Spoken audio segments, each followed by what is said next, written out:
बिस्मिल्लाहिर्रहमानिर्रहीम। आज ये चौथा क्वेश्चन हम शुरू करेंगे। What is meant by angular momentum? Explain the law of conservation of angular momentum. Angular momentum से क्या मुराद है? तो बेटे, जिस तरह हमने लीनियर मोमेंटम में ये पढ़ा था कि हम ये देखना चाहते हैं कि एक ऑब्जेक्ट जब मूव करता है तो उसकी जो हरकत है उसको रोकना कितना आसान है या कितना मुश्किल है। यानी सिंपली हम कह सकते हैं कि मोमेंटम जो होता है क्वांटिटी ऑफ मोशन है। अगर एक बॉडी जो है वो मूव कर रही है तो हम ये देखना चाहते हैं कि वो कितना आसानी से रुक जाती है, यानी कि कितनी कम एफर्ट से वो रुक जाती है। अगर ज़्यादा एफर्ट करना पड़ती है तो इसका मतलब बॉडी का मोमेंटम जो है वो ज़्यादा होगा। बिल्कुल इसी तरह यहाँ भी है कि अगर एक बॉडी जो है वो रोटेट कर रही है तो हम ये देखते हैं कि उसकी जो रोटेशन है उसको ख़त्म करना कितना आसान है या कितना मुश्किल है। अगर हम किसी भी ऑब्जेक्ट को रोकना चाहते हैं जो कि रोटेट कर रहा है और हमें ज़्यादा एफर्ट्स का सामना करना पड़ता है, ज़्यादा टार्क अप्लाई करना पड़ता है, तो इसका मतलब ये हुआ कि उसका एंगुलर मोमेंटम जो है वो ज़्यादा है। और अगर वो इजीली स्टॉप हो जाती है कम टार्क से ही, तो इसका मतलब ये होगा कि उसका मोमेंटम जो है वो कंपैरेटिवली कम है। तो एंगुलर मोमेंटम देखिए, लीनियर मोमेंटम तो दो चीज़ों पर डिपेंड करता है। हम कहते हैं P जो है M और V के प्रोडक्ट के बराबर। अगर एक ऑब्जेक्ट का मास ज़्यादा है और वो मूव कर रहा है तो उसको रोकना मुश्किल होगा। अगर एक ऑब्जेक्ट का मास कम है उसको रोकना आसान होगा। अगर एक ऑब्जेक्ट की वेलोसिटी ज़्यादा है तो उसको रोकना मुश्किल है। अगर एक ऑब्जेक्ट की वेलोसिटी कम है उसको रोकना भी आसान है। तो यहाँ मोमेंटम जो है लीनियर मोमेंटम सिर्फ दो फैक्टर्स के ऊपर डिपेंड करता है। उसके मुकाबले में ही देखें कि अगर आपके पास ये रॉड है और इसको दोनों एंड के साथ यहाँ बेयरिंग लगे हुए हैं, यहाँ एक ऑब्जेक्ट हमने लगा दिया और इसको आप मूव करवाते हैं इस तरह, ऐसे इसको हिट करते हैं तो ये मूव करना शुरू कर देता है, रोटेट करना शुरू कर देता है। अब इसकी जो रोटेशन है यानी कि इनकी जो एंगुलर मोशन है वो तीन फैक्टर्स के ऊपर डिपेंड करती है। नंबर एक, इसके मास के ऊपर डिपेंड करती है। अगर मास ज्यादा होगा तो इसको रोकना जो है वो मुश्किल होगा, और अगर मास कम होगा उसको रोकना आसान होगा। दूसरा, अगर इसकी वेलोसिटी ज्यादा हो जाती है, ज्यादा तेजी के साथ घूम रहा है ऑब्जेक्ट, तो जाहिर है कि इसको रोकना मुश्किल है। और अगर ये कम वेलोसिटी से रोटेट कर रहा है तो उसको रोकना कंपैरेटिवली इजी है। और तीसरी बात जिसके ऊपर डिपेंड करता है वो है ये डिस्टेंस, यहाँ से लेकर यहाँ तक का डिस्टेंस, यानी कि एक्सिस ऑफ रोटेशन से ऑब्जेक्ट का जो डिस्टेंस है अगर वो बढ़ाते जाते हैं तो भी ऑब्जेक्ट को रोकना मुश्किल होगा। और अगर इसकी वैल्यू कम होती जाती है तो ऑब्जेक्ट को रोकना कंपैरेटिवली इजी होगा। इसलिए आपने देखा होगा कि अगर बिल्कुल एक व्हील ये है जिसका मास कंपैरेटिवली कम है तो ये जब रोटेट करेगा तो इसको रोकना आसान है। उसके मुकाबले में अगर एक व्हील हैवी है, जिस तरह वो मैंने कल एग्जांपल दी थी कि आज से 25-30 साल पहले ये जो ट्यूबवेल वगैरह होते थे उसको चलाने के लिए इंजन इस्तेमाल होते थे, तो उसमें सिंगल पिस्टन हुआ करता था। आजकल तो पीटर इंजन वगैरह आ गए हैं ना, तो उसमें बड़ा सा ये व्हील होता था। अब ये जो व्हील है अगर ये रोटेट कर रहा होगा जिसका मास के मुकाबले में ज्यादा है तो डेफिनेटली इसको रोकना जो है मुश्किल होगा, इसको रोकना आसान होगा। दूसरी बात यह है कि अगर ये है या ये है, स्लोली मूव कर रहा है, रोटेट कर रहा है तो रोकना आसान है, फास्टर मूव कर रहा है तो उसको रोकना मुश्किल है। और तीसरी बात यह है कि अगर मास यही है लेकिन इसका रेडियस जो हम बढ़ाते जाते हैं, यानी कि मास उतना ही रखते हैं, जाहिर है हम क्या करते हैं कि इसका जो पर लेंथ मास है उसको कम करते जाते हैं, तो डेफिनेटली क्या होगा, इसका एरिया अपना रेडियस जो बढ़ जाएगा। अब रेडियस बढ़ गया, मास उतना ही है जितना यहाँ था और सेम वेलोसिटी से जो रोटेट कर रहे हैं, तो इसको रोकना मुश्किल होगा इसको इसके मुकाबले में। इसका क्या मतलब हुआ कि एंगुलर मोमेंटम जो है वो तीन चीजों पर डिपेंड करता है, एक मास पे, दूसरा वेलोसिटी पे, तीसरा रेडियस पे। हम इसलिए कहते हैं कि L जो है mvr के इक्वल होगा। मास के ऊपर डिपेंड करता है, वेलोसिटी के ऊपर डिपेंड करता है और रेडियस के ऊपर डिपेंड करता है। अब अगली बात, explain the law of conservation of angular momentum. तो वो हमने तफसील से डिस्कस किया था कि हम कहते हैं ना कि एफ जो है delta p over delta t के इक्वल है।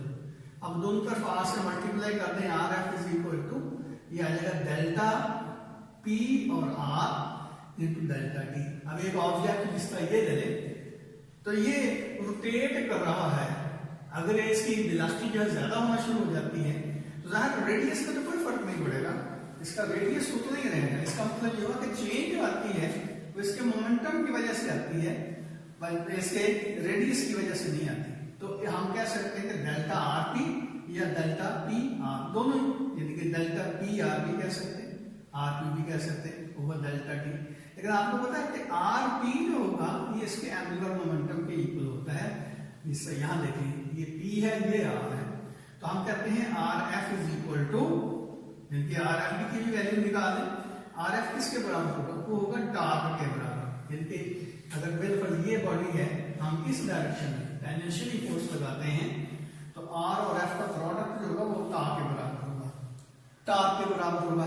तो ये delta L over delta T आ गया। अब देखें इफ टा इज इक्वल टू 0, इसका क्या मतलब होगा कि delta L over delta T जो है वो 0 के बराबर। इसका क्या मतलब होगा कि डेल्टा एल 0 के बराबर। इसका क्या मतलब होगा कि एल जो है वो कांस्टेंट है। तो यहां से फिर हम ये निकालते हैं कि अगर टार की वैल्यू 0 होगी तो एंगुलर मोमेंटम जो है वो कांस्टेंट रहेगा। इसलिए हम law of conservation of angular momentum को कह सकते हैं, in the absence of external torque the total angular momentum of the system remains constant. अगर किसी किस्म का एक्सटर्नल टॉर्क जो है सिस्टम पे अप्लाई नहीं हो रहा तो टोटल जो मोमेंटम होगा सिस्टम का वो कांस्टेंट रहेगा। आप ये देखें कि इंटरनली ऑब्जेक्ट जो है एक दूसरे के ऊपर टॉर्क जो है वो लगा सकते हैं। आपकी किताब में क्लच की एग्जांपल दी हुई है, तो जाहिर है उसके लिए थोड़ा सा बेसिक नॉलेज चाहिए, इसलिए मैं तो उसको तो रिपीट नहीं करता। लेकिन ये देखें कि टॉर्क की वैल्यू 0 होगी तो एंगुलर मोमेंटम कांस्टेंट रहेगा। उसकी कई एग्जांपल दी जा सकती हैं। वो हमने पढ़ा था कि स्विमिंग पूल में जब एक डाइवर जो है वो डाइव करता है तो उसमें क्या होता है तो उसका एक्सटर्नल टॉर्क या 0 के बराबर, उसका एंगुलर मोमेंटम कांस्टेंट रहता है। एंगुलर मोमेंटम कांस्टेंट रहने का क्या मतलब कि अगर उसका मोमेंट ऑफ इनर्शिया इंक्रीज होता है तो एंगुलर वेलोसिटी कम हो जाती है, angular moment of inertia decrease होता है तो एंगुलर वेलोसिटी बढ़ जाती है। आगे ये आ रहा है, हम डिस्कस कर लेंगे दोबारा। अगला क्वेश्चन है, show that orbital angular momentum l naught is equal to m v r. L o जो होता है ये है ऑर्बिटल एंगुलर मोमेंटम। तो ऑर्बिटल एंगुलर मोमेंटम जो है उसमें अगर एक बॉडी जो है वो रोटेट कर रही है, इस तरह ऑर्बिटिंग कर रही है, तो उसकी चाहे जो भी शेप हो उसका जो मोमेंट ऑफ इनर्शिया है वो एम आर स्क्वायर के इक्वल ही रहता है। लेकिन यहाँ हमें पूछे की यह बात वो कुछ यूं है कि आपने ये शो करना कि एल नॉट जो है ऑर्बिटल एंगुलर मोमेंटम वो एम वी आर के इक्वल है। तो यहाँ चलो यही एग्जांपल ले लेते हैं। ये देखिए अगर आपके पास ये ऑब्जेक्ट है जिसका मास एम के बराबर है और वो इस तरह रोटेट कर रहा है, ये रॉड है एक्सिस ऑफ रोटेशन के तौर पर काम कर रहा है, इसके दोनों एंड जो है वो बेयरिंग यहाँ लगे हुए। तो जाहिर जब हम इसको इस तरह हिट करेंगे तो क्या होगा, ये सर्कल में रोटेट करना शुरू कर देगा। अब इस सर्कल में जब रोटेट करेगा तो हम कहते हैं कि एल नॉट जो होता है वो बेसिकली आर क्रॉस टी के बराबर होता है।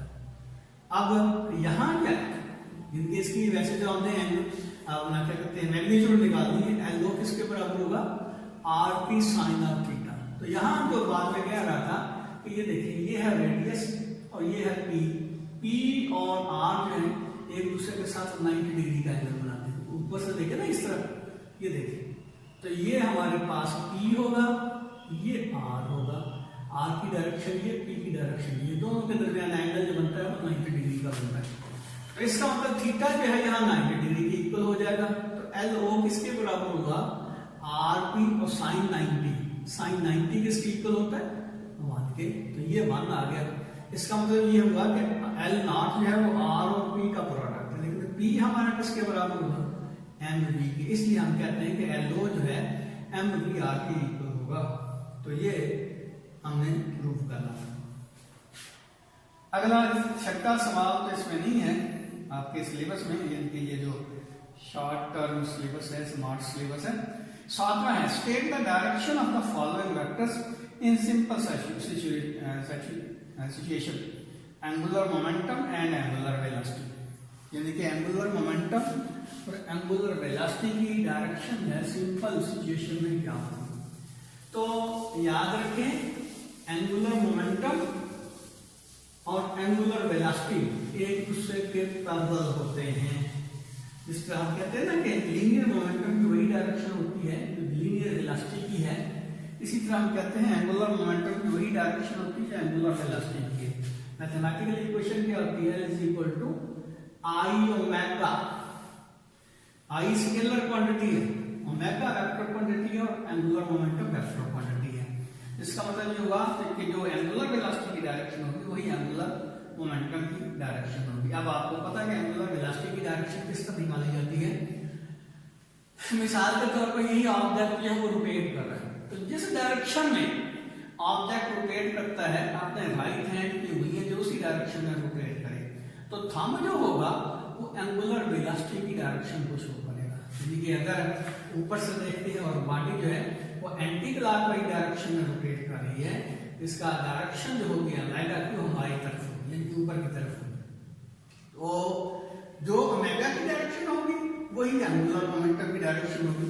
अब एंगुलर मोमेंटम की डायरेक्शन एक और तरह भी आप कह सकते हैं। हमने कहा था कि आर जो है एल जो है वो आर क्रॉस पी के इक्वल होता है। तो यहां भी देखिए ऊपर से अगर इसको देखते हैं इस तरह भी मैंने कहा कि पी की डायरेक्शन ये पी है और ये आर की डायरेक्शन है, तो आर पे हाथ रख के पी की तरफ मुझे रोटेट करते हैं, क्योंकि हमने क्रॉस प्रोडक्ट यहां लिया है आर और पी का।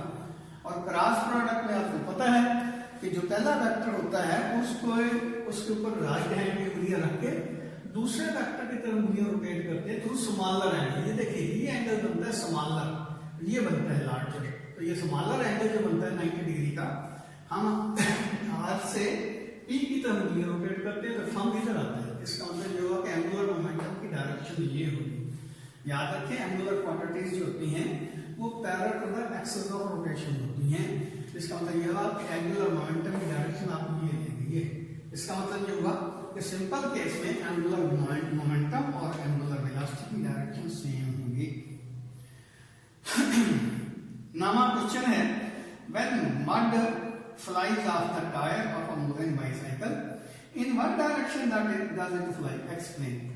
कहता है कि अगर एक मूविंग बाइसाइकिल है और उसके टायर को मड लग जाता है तो वो किस डायरेक्शन में फ्लाई करेगा।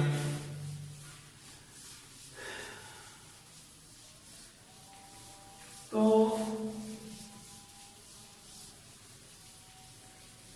ये सिचुएशन तो शुरू है कि ये टायर है साइकिल का, ये बात आप इसको चला रहे हैं, तो मैं साइकिल को पूरा शो नहीं कर रहा, सिर्फ उसका साइकिल का अगला टायर भी हम शो कर रहा हूं। ये अगला पहिया जो है व्हील। अब अगर यहाँ मड पड़ा हुआ होगा, यदि कि बारिश हुई है और यहाँ पे मड है, तो इसके साथ चिपक गए। अब ये साइकिल का पहिया इस तरह रोटेट करता है, जब ये रोटेट करेगा तो जाहिर मड इसके साथ चिपका हुआ है और मड भी रोटेट करेगा।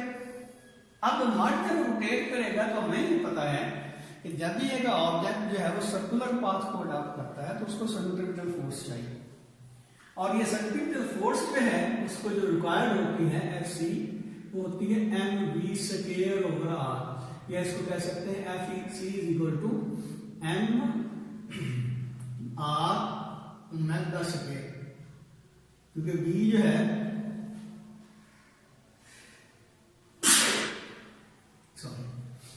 v जो होता है वो r ओमेगा के बराबर होगा। ये भी स्क्वायर, नीचे r है, ये स्क्वायर से कैंसिल हो जाएगा, तो m r ओमेगा स्क्वायर। तो ये दोनों चीजें तो कांस्टेंट है।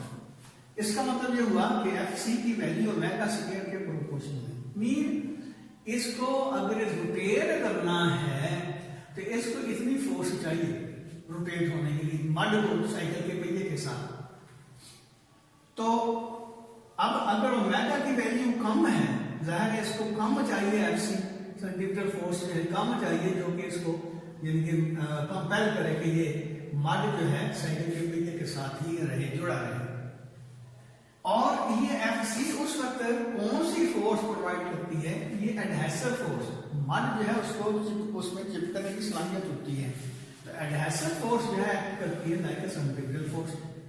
लेकिन जैसे जैसे इसकी वेलोसिटी ज्यादा होती जाती है, अब मड को ज्यादा फोर्स चाहिए इसके साथ चिपके रहने के लिए, लेकिन जाहिर है एडहेसिव फोर्स जो होती है मड की और टायर की, ये खासा हद तक की हो सकती है, उससे ज्यादा नहीं होगी। लेकिन जैसे ही इसकी जो वेलोसिटी है ज्यादा होगी पहिए की, तो जाहिर है ये इसके साथ चिपका हुआ है, इसको भी ज्यादा फोर्स चाहिए।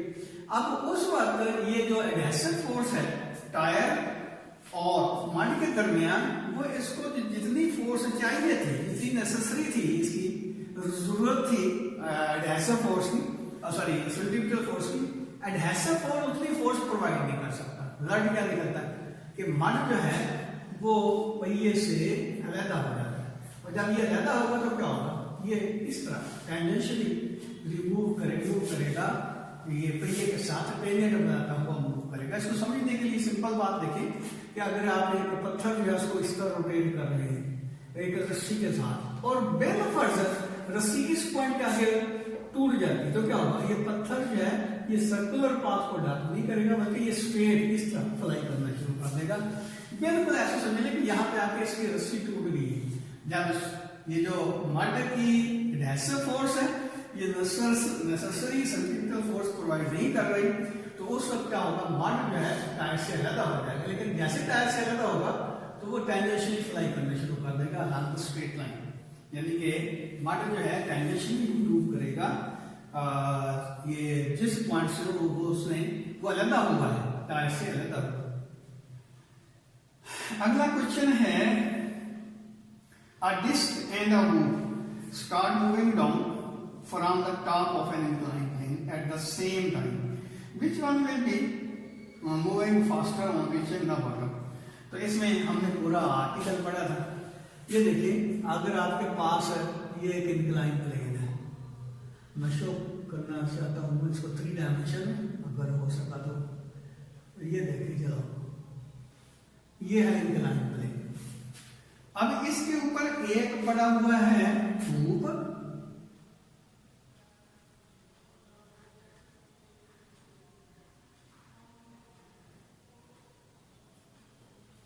और एक पड़ी हुई है डिस्क। दोनों को हम यहां से छोड़ते हैं, तो कहते हैं कि बॉटम पे which one will be moving faster on reaching the bottom. Bottom पे कौन सी ज्यादा तेजी के साथ जो है चीज यहां पर पहुंचेगी?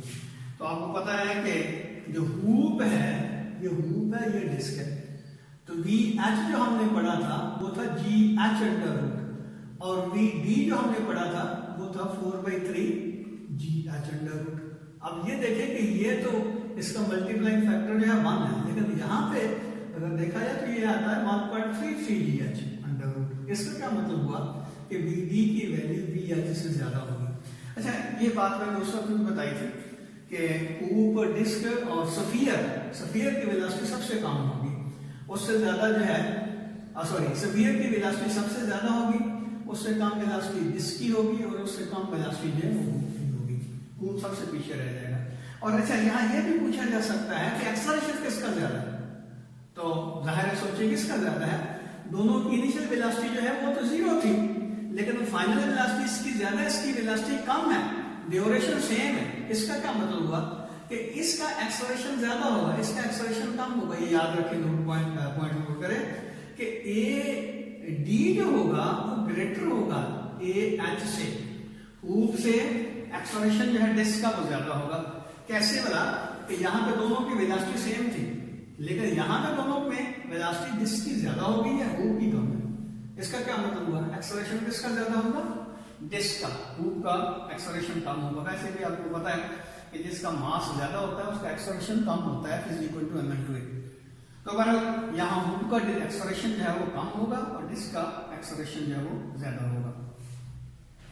अब अगला क्वेश्चन है, why does the diver change his body position before and after diving in the pool?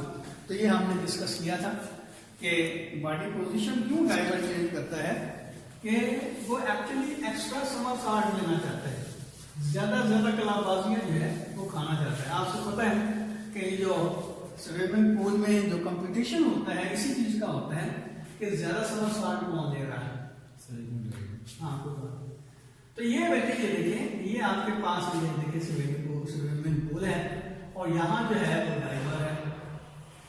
तो ये डाइवर यहाँ पे था, उसने क्या किया, उसने जो डाइविंग बोर्ड है, स्प्रिंग बोर्ड जिसको हम कहते हैं, उसको पुश किया तो ये इस तरह वाइब्रेट करेगा। ऐसे डाइविंग बोर्ड जो होता है उसमें फ्लेक्सिबिलिटी होती है, तो जब ये ऐसे पुश करके ऊपर की तरफ लेके जाएगा तो ये जो डाइवर है वो थोड़ा सा फ्रंट यानी कि सामने की तरफ झुक जाता है। जैसे झुकता है तो क्या होगा, ये देखिए उसको थोड़ा सा एंगुलर वेलोसिटी मिल जाती है इस तरह। उसके बाद क्या करता है, डाइवर जो है अपनी जो बॉडी पोजीशन है वो क्लोज कर लेता है, यानी कि अपना सार अपने घुटने जो है आपस में जोड़ देता है, जिसकी वजह से क्या होता है उसका मोमेंट ऑफ इनर्शिया कम हो जाता है। ये देखिए Li is equal to I omega I और Lf is equal to IF omega F.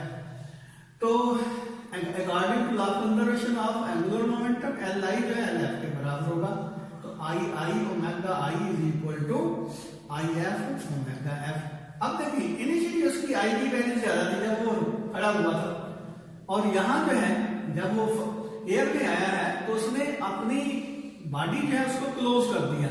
आई की वैल्यू कम होगी तो ओमेगा की वैल्यू ज्यादा, नतीजा निकलेगा कलाबाजी करता हुआ पानी के अंदर आएगा। लेकिन जाहिर है यहाँ भी उसने अपनी बॉडी जो है दोबारा ऑक्सीडा कर लेना है। क्यों बोला कि आप यहाँ पानी के अंदर जो है रोटेट करना फॉलो होता है, इसलिए वो जब पानी के करीब आता है तो फिर अपनी बॉडी जो है उसको सीधा कर लेता है, जिसकी वजह से अब उसकी जो कलाबाजी है वो खत्म हो जाती है। तो ये आज के क्वेश्चन तो हुए खत्म, कल इंशाल्लाह हमारी